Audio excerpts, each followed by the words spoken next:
That was terrible. That was crap. That was garbage. This place sucks. Overreaction Mondays. Monday.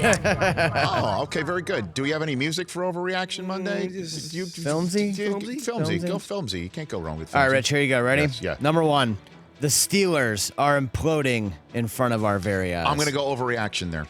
It's still too early. It's still too early. It's still too early. We have no idea what's going to happen with Le'Veon Bell. If they trade Le'Veon Bell and get him out, then I think this situation needs a little bit more certainty. They can also, by the way, I know I said that the Falcons are coming in and this defense can't stop anybody. The Falcons defense can't stop anybody either. They can't. Okay. So Pittsburgh wins that track meet. They are 2-2-1. And let me just go over the schedule real quick before we move on right now. Then they're at Cincinnati. So if they win that game, then they're right back in the mix before they have a bye week. Home for Cleveland. Okay, or they lose all of them. I understand that, but Yeah. I'm not going to sit here and say they're imploding in front of our very eyes. I think that's an overreaction on this Monday. Okay, all right. Yes. Next up, you mentioned them. The Falcons will not make the playoffs. 1-3. I am going to say that's not an overreaction. They're 1-3. They have 5 home games left, period.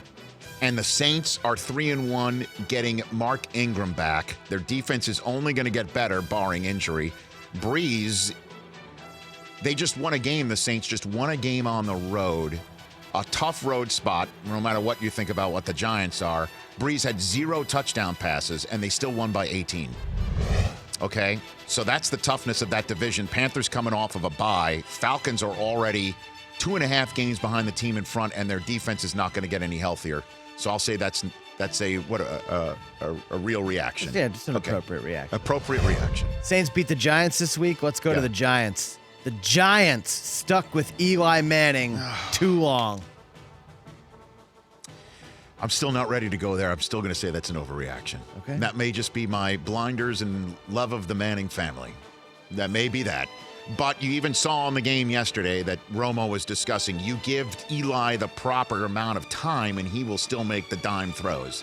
He doesn't have the appropriate amount of time a lot, and that might be part of the problem of the Giants is that they still have an iron deer on the front lawn with no fencing around him. So, and I still think, again, you can't, part of that argument still involves not drafting Saquon Barkley, who is, as we know, awesome. He is. Okay, so I'm not ready to say that just yet, but ask me that again in a couple of Mondays. Go on. Okay. Yeah. We had a great run. The NFL Fitzmagic, we had a great run. It's over. We had a great run. It's over, and we'll see what Jameis can do with this offense.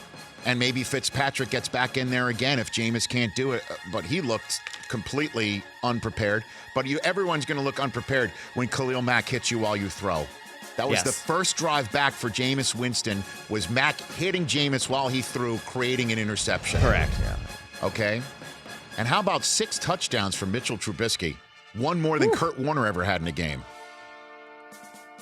Okay, what do you have? It gets us to our next one, Rich, talking about the Bears. The Chicago Bears will win the NFC North. That's an overreaction. You know who looked a lot healthier yesterday? Aaron Rodgers looked a lot healthier yesterday. Yeah, but why is he out there in the fourth quarter? Of a game like that? Yeah. Because that offense needs reps, man. They are still...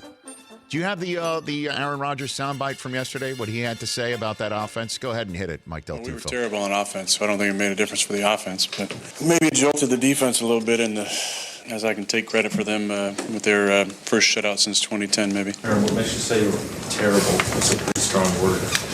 That's what it was. It was as bad as we played on offense with that many yards in a long time. Why do you think that was? You watched the game. I played it. That's why That's why I picked the Packers to win the NFC North prior to the season. I'm going to still stick with it. Okay, I think that's fair. I mean, that's why that's still an overreaction. I'm not going to say that they're going to win the division. All right, 2 more guys.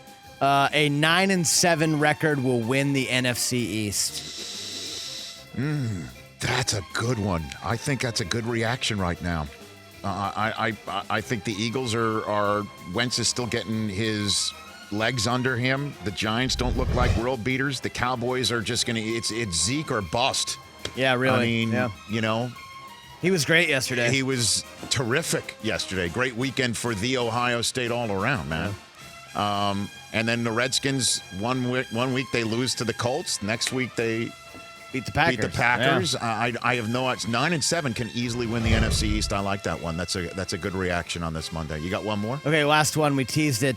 The Tennessee Titans are AFC contenders. I think they are.